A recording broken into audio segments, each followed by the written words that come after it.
tremendous performance. The run keeps going on. Fulham's run has been marvellous. Yeah, a special night for us. I think we deserve the win. We know how difficult it is to play against Chelsea. They are in a difficult situation at the moment, but they have a good team. They have a really good team. It was a special night for me, especially to play against them. And yeah, I think we deserve it, and we have to carry on. We have to carry on. You didn't celebrate big time there. You kept it respectful because of the 7 years you had at Chelsea, I'm sure. Amazing 7 years there. I have a big respect for the fans and also for the club, people that works there, and yeah. But I'm playing for Fulham. I have to do my best, and yeah, it was a special night. Tim joined us, a special night, Willian says. We can hear it behind us. In tremendous form at the moment, that run, and the performance tonight as well, the proper fight. Yeah, listen, with the last couple of games, we've had to show a little bit more fight, a little bit more grit, a little bit more determination, and you know, when we can show that side of our game and still play well with the ball, you know, it bodes well for what we're doing, and it's a big reason for the kind of run we're on right now. And there was a lot of talk about Mitrovic, but you were going to miss him tonight. Of course, you didn't. I told you there were goals in the team. You know, guys stepping up. Willie obviously scoring the goal.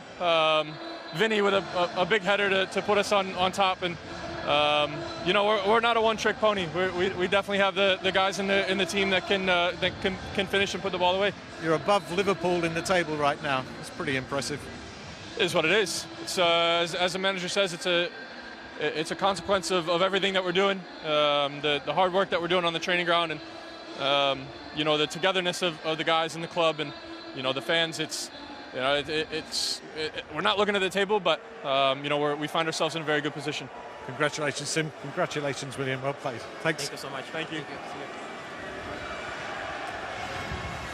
Yeah, and with that, the pair then celebrate with the home fans, and quite rightly so. It's party time at Craven Cottage because, well, Sean, you know from your days at Chelsea what that rivalry's like between the West London rivals. I mean, days very rarely come Fulham's way like this. Yeah, it very rarely comes, but Craven Cottage is a very tough place to go in this derby. I remember some disappointing times and some good times there. One of them being me and Joe Cole. We didn't actually do too much wrong in the game. We just wasn't getting the ball. I remember Mourinho taking us off after 35 minutes, 25 minutes. Really? In the first half. So fault, it's a hard place to go. Jay, he's going to say, he said it's my fault. But we just wasn't getting the ball, so we wasn't being able to affect the game. And Mourinho saw something, changed it, we come away and win the game. But it's a tough place to go. And like you said before the show, it's a new Fulham. Good manager, and they're flying with confidence, and they took advantage of the Chelsea team when Chelsea didn't take advantage of the chances and opportunities they had. Yeah, do you mean, and a word for that man, Willian, who, you know, who's having a very different spell in the Premier League to his last spell with Arsenal. Yeah. He's playing with a smile on his face, and he's still got that quality about him, although his legs may have gone at this age. Well, it didn't look like it today, to be honest. I feel like when you...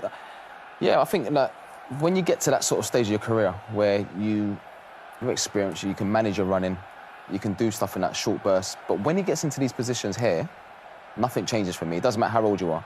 This is all about sharpness, and I mentioned about slowing people's feet down, and he always does this thing where he goes to shoot and he stops, slows defenders, and then he changes speed again. And he's always been good at that, and I don't think he'd ever lose it, to be honest. You know, regardless of his age, just here, just to get that half a yard, just to get his shot off. But I did mention about the defending. I just feel like Azpilicueta, he's got to show him wide, and I feel if he shows him wide, he's so wide that he can't even shoot. I think he crosses it. He has to cross it with his left foot. So it's terrible defending, but at the same time, really sharp in the way he moves the ball and gets his shot off. There is a touch of fortune about the deflection, clearly, that goes past Kepa, ultimately. But actually, you talk about Azpilicueta and Willian. Clearly, they know each other from the Chelsea days, and that's why you feel he should have done better in that position. Yeah, JD hit a nail on the head. You've got to show him left. The most he can do is get across the box, but he was the third error. The first error comes from, obviously, the young lad, Hall, could have cleared it down the line. Then after then, the ball comes in, Chalobah unmarked. I don't know what he's doing with that sort of header, but he just kind of flicks it, not knowing what's around him. If he had realised he was in the box on his own, he might have done something completely different, and he didn't. And then obviously then it gets to the Aspie part where he should have just shown him line. But even though all of those things happen, it's still a lot for Willian to do. And I think he kind of, in a way, a little bit rolled back the years of what we used to see him do on a regular basis. And when you do things like that and you force shots, you will get the odd deflection. So he made all the luck there, and he deserved what he got there. Trailing at the break, what did you make of Chelsea's response early in the second half?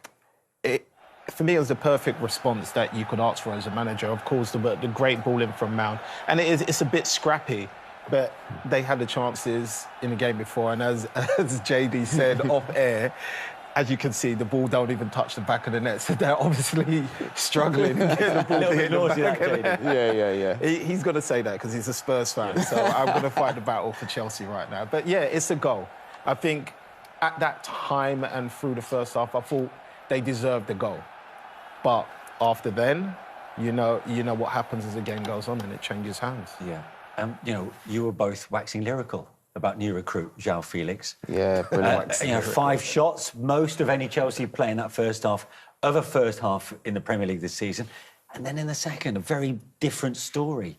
What about the tackle that resulted in his red card on Premier League debut? Yeah, it's a sending off. I think what happens here, it sort of like looks like a pattern that they've worked in training. The ball goes into him, it's sort of like a bad touch, and I think it's sort of like, because it's a bad touch, I think he tries to get onto it, but as he makes contact, like he knew straight away that it's a sending off. Don't you think there, with Koulibaly's ball in the centre of midfield, you can't, like, the ball's so high, it's whipped in, there's too much power in it, like, you're asking a lot.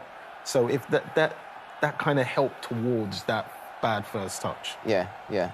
But he's got to know that he can't. You have to just pull out. Even though, to be honest, when you watch it back, it does look like at the end he pulls out a little bit, but there's contact and there's studs. He's stud shot, so it's definitely a sending off. Can you explain his decision making in that split moment? Was he trying too hard, maybe, to make an impression, considering it was his debut? I've been there. I haven't been sent off, luckily, because obviously the rules were a lot different back then. But sometimes when you have a bad first touch, your over eagerness to get on the end of it or to try and win it back, you reach. But he just didn't expect the defender to get there as quick as he did. But look, if you look before the defender touches the ball, his foot is basically in level with the ball. He looks like he's going to get the ball, but he pokes it away. And after that happens, it's kind of game over in a way. Yeah. As a result, he misses the next 3 games. That's Crystal Palace, Liverpool, and Fulham again. Already short on numbers is Graham Potter. That's the last thing he needs, is it not? Like I said, how's your luck? As a manager, I think that's nearly 9-10 players that are possibly starters, all out of the game. Yeah. Now, I get there's a lot of pressure on him, but I think to some degree, everybody around the world needs to understand what he's actually dealing with right now, because I've never seen that happen to any manager before, where their 10 possible starters are out injured or suspended. Yeah. And that could change. And that could change the training sessions in terms of numbers. That could completely change a training session. What you want to do in terms of, like, I don't know, like a preparation for the game, match prep. That's interesting. So what, physicality? You have to rein back a bit. Yeah, not even. Yeah, of course, because you have to, because it's like you're so frightened of the next injury. And in terms of, like, numbers, you might want to do, I don't know, like a tactical 11v11 or whatever it is, and you can't do it because you haven't got the numbers. So it does change everything. And we'll talk about Graham Potter's injury situation, in a little while as well, because Dennis Zakaria also hobbled off, let's not forget, with an injury before that red card for João Felix. But what about Fulham's winner? And what a time for Carlos Vinicius to pick up his first Fulham goal. But it's good, though. I think if you look at his movement, not much. It just gets him between the 2 centre-halves, to be honest, where you should be, where you'd say... And then spoke about the goalkeeper's position. I think if the goalkeeper stays on his line and just covers his near post... but what about Vinicius' movement here? The movement's brilliant, because what he does is he gets into that zone. I love to call it the red zone, where you're going to score. Gets in between the 2 centre-halves and, it's good movement. But at the same time, the goalkeeper has to stay on his line and cover the near post and then make it difficult for the attacker. Because if the goalkeeper's covered in their post, he has to go back across, and he has to generate the power to go back across, which is always difficult. And he just ends up finishing an empty net. What did you think of Kepa's part in that goal, Sean? I think he initially makes the wrong decision, but instead of just fully committing, because I feel like sometimes as an attacker, if somebody jumps in front of a ball, you kind of lose flight of the ball. So that could put him off a little bit. Instead of just, once he's made the error, instead of just carrying through with that error and just saying, look, I need to just try and block out as much of the ball so he can't see it as possible, he then makes another one in retreating and gives him basically an open goal to head. He's kind of in no man's land at that point. Exactly. No. And he kind of shot himself in the foot. Like João Felix, he gets sent off, but he committed to that decision. It's wrong, but he committed to it. It's over. Whereas I think Kepa just didn't know what he wanted to do. He went, then he came back, and it was too late. As a result, for Chelsea, it's now 1 Premier League win in 9 games in all. What does their manager, Graham Potter, think of it all? Here he is now. Graham, that's been a very tough night for you. How can you sum that up? I thought we started quite well. Had a really good chance early. Felt in decent control of the game. Won the ball back high. Created some opportunities. Maybe missed the last pass. A couple of mistakes lead to their goal. And then obviously you've got to dig in a bit. I thought we responded second half well. And then the red card is obviously changes the game in terms of makes it more difficult for us. I thought the application when we're down to 10 was really, really good. Disappointed with the goal because it's we can do better with that. And in the end, that's what's cost us. So really disappointed to lose. The turning point being the red card. I mean, any argument about that? I can see why his blood was up. He kind of lost possession. Yeah, and there's a reaction from the side, and it's a forwards tackle, shall we say? I think there was too much malice in it, and I think he got too much of the player. But I understand why he's been sent off. He'd been playing pretty well up to that point. He looked very sharp. But you're going to lose him now for 3 games, aren't you? Yeah, it's another blow. It's the hits just keep coming at the moment. That's how it is. But I thought he was really good. You could see his quality in the game. So obviously it's disappointing, doubly disappointing for us. Talking about hits, Zakaria, is that another injury? I think so. Yeah, I think that's it's another one. We'll see how he is. It's just one after another, isn't it? Yeah, it is at the moment. It's tough, that's for sure. I feel for the supporters and I feel for the players and feel for everybody connected with the club. It's a tough moment for us. And what can you do? Just keep battling on and hope something clicks, something happens? Yeah, like I said, there was some positives there. A couple of decent opportunities for us and chances and just miss passes, final bits. But we have to keep working. There's no other solution. You've got to keep working, stay together, keep focused, move to the next match and try to get the 3 points. Thanks, Graham. Thank you. Yeah, Graham Potter looking pretty deflated there. And clearly, he said it's just another hit after hit on the injury front. 1 win in the last 9, Sean.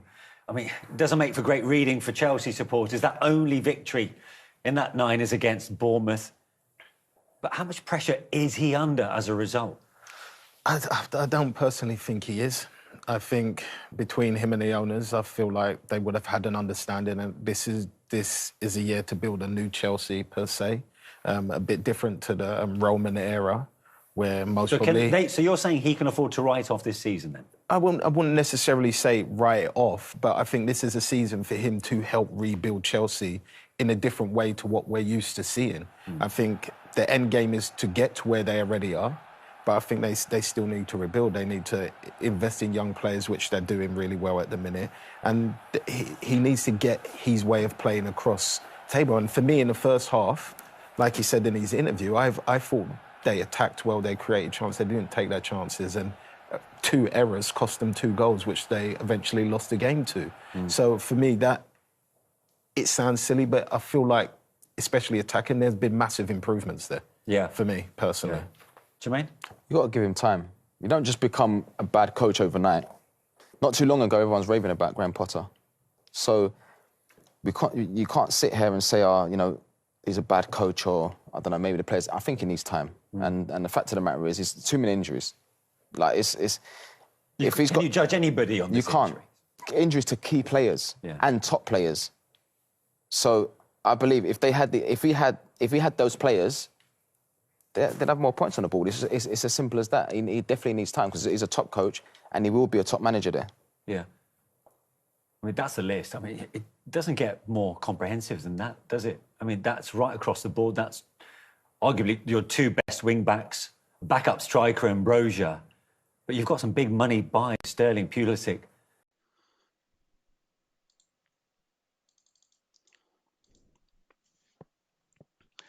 أنشيلوتي يعترف بتراجع مستوى ريال مدريد. اعترف الإيطالي كارلو أنشيلوتي المدير الفني لريال مدريد بأن فريقه كان بعيدا عن مستواه أمام فالنسيا، لكن ذلك لم يمنعه من بلوغ نهائي كأس السوبر الإسباني في العاصمة السعودية الرياض. وانتهت المباراة بالتعادل بهدف لمثله، حيث تقدم كريم بنزيما بهدف للنادي الملكي من ضربة جزاء، ثم تعادل صامويل لينو لفالنسيا ليتم اللجوء إلى ركلات الجزاء الترجيحية التي حسمها الريال لصالحه بنتيجة 4-3. وقال أنشيلوتي: لم تكن مشكلة جسدية لأن في الوقت الإضافي أدينا بشكل أفضل منهم. لسنا في قمة مستوانا لكنه أمر طبيعي. وأضاف: يوجد لاعبون بدأوا عددا قليلا من المباريات بعد المونديال. دفعنا بلاعبين بلغوا ذروة المشاركة مثل فيرلاند ميندي وداني كارفاخال. وأشار: أردنا بلوغ النهائي وهذا ما حققناه. هي لحظة مختلفة عن العام الماضي، لك لكني أعتقد أننا سنقاتل بقوة للفوز بكأس السوبر. ونجح بنزيما ولوكا مودريتش وتوني كروس في تسجيل أول 3 ركلات جزاء ترجيحية للريال، قبل أن يحرز ماركو أسينسيو ركلة الجزاء الرابعة. وعلق أنشيلوتي على ذلك بالقول: أعطيت الفرصة للاعبين الثلاثة الأكثر خبرة. الأفضل الركلة الأخيرة كانت لفينيسيوس جونيور، ومن الأفضل أنه لم يسدد.